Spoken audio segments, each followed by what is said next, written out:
Pigeons are passé, and in these times of instant communication, they have given way to an industry that is at present in the throes of a big boom. Express industry, as the courier companies call themselves now, has been a major beneficiary of the government's liberalization process. It is now growing at a steady and highly impressive annual rate of 35%.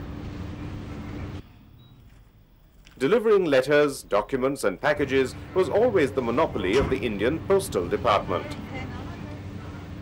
Only till 1978, when the Brussels-based DHL set up its operations in India, but success wasn't immediate, and initially the courier companies operated more like postmen.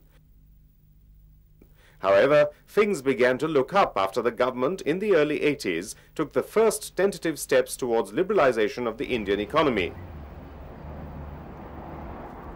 The demands of the burgeoning corporate sector soon resulted in some of the biggest names in the courier business registering their presence in India. Among these were FedEx, which tied up with Blue Dart, and United Parcel Service UPS, which made LB its partner in India in 1989. The main players dominating the 45 billion rupees or $1.5 billion worth organized market today are Blue Dart, LB UPS, DHL India, Speed Post, Skypack Couriers, Overnight Express. The express industry is gradually moving away from the traditional role of only delivering documents and packages. An aggressive drive is now on to diversify the services it offers to customers.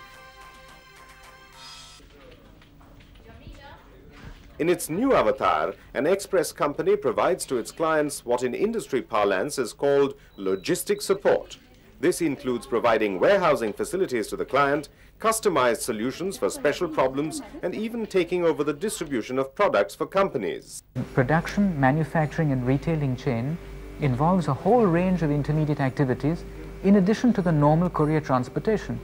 It requires a pickup, it may require initial warehousing, it will require customs clearance, it may require delivery warehousing. In the warehouse it will require inventory control. Inventory control means that you have to speak to the customer sales department and the customer's production department. So if you can do all of this work, you can offer a greater value to a customer. And you can't do that unless you also have warehousing. Yet another factor which comes into play is the latest technology. Being a service industry, response time and feedback are of paramount importance. It is here that systems such as track and trace help to keep track of the movement of cargo and ensure proper response to customers. What we are selling primarily is reliability and an information. Company like ours has spent 1.4 crore on training, to train our people. And all this adds up. This is not all. Courier companies are steadily widening their spread.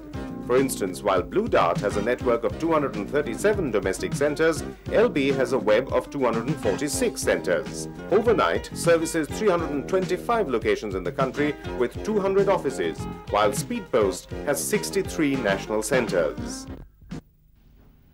With increasing globalization of world trade, international tie-ups are yet another unique selling proposition for the courier companies. It's almost impossible now for an Indian company to set up shop in 200 countries in the world.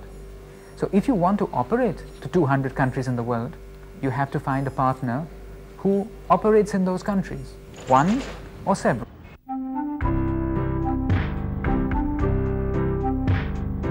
These tie-ups, besides giving the Indian partners access to the world market, are providing them with technological and infrastructural support.